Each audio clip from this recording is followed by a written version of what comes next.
Let's go camera hunting on today's episode of How to Do It All. So, what kind of used camera do you want? The easiest type to shop for is a mirrorless or DSLR that's a few years out of date. You can get a great deal on a Sony a7 III, Canon EOS R6, Nikon Z6 mirrorless, or a late model SLR like the Canon 6D, Nikon D750, or Nikon D810. While you might be missing out on some of the latest video and autofocus features found in modern day cameras, anything made past 2012 will provide great picture quality, especially for beginners. Going back further in time is doable too, but it's more of a choice to use vintage tech, and it can come with some unexpected hurdles. DSLRs from the 2000s and early 2010s don't have the creature comforts like touchscreens, and many use CCD sensors, which don't offer the same high ISO capability and dynamic range as newer chips. That said, older SLRs are often very inexpensive, and younger photographers may want to see what life was like in the early days of digital, while old fogies like me may want to pick out a specific model just out of nostalgia. For instance, I picked up a used Pentax K10D last year for around $100. It was my first serious SLR. I had to hook it up to a computer with old software to calibrate the autofocus system. If you're looking for a weekend project to tinker with, getting an SLR from the 2000s is certainly viable.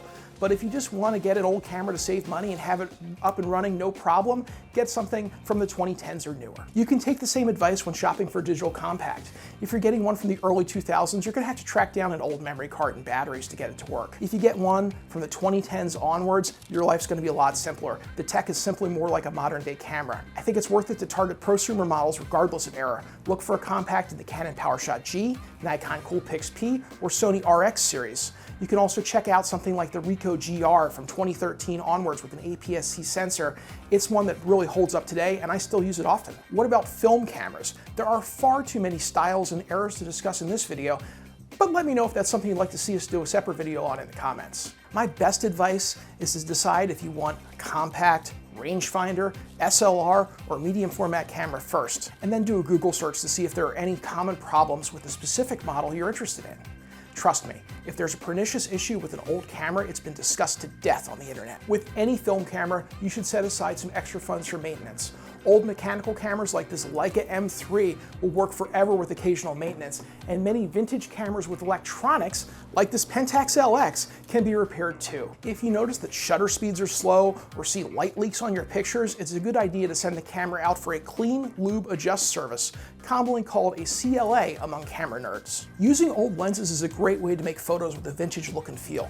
Classic manual focus glass works seamlessly on mirrorless cameras with a simple mechanical adapter.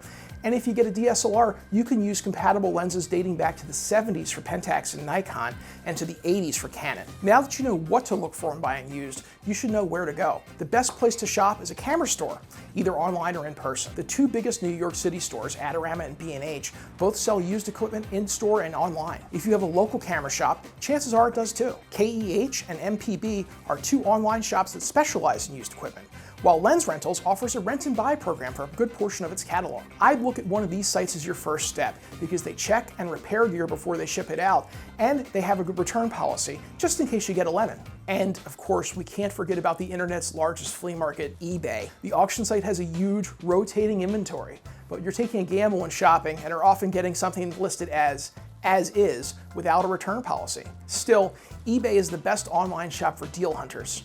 Avoid cameras listed for parts or with obvious signs of problems like corroded battery compartments or cracked screens. Give priority to listings that show a camera powered on and working. That same advice applies to private sales as well. You can also check out camera forums, Facebook user groups, and sites like Nextdoor and Craigslist. They're all worth checking out when you're on the hunt for a used camera. And finally, don't forget about Goodwill, the Salvation Army, estate sales, and garage sales. They're all worth checking out if you're up for a scavenger hunt. Now that you know what to look for and where to buy used camera gear, it's time to get started shopping. Feel free to drop me an email or comment below if you have any questions or simply want to give me an excuse to ramble on about some of my favorite classics, especially my desert island camera, the 1980s vintage Pentax LX.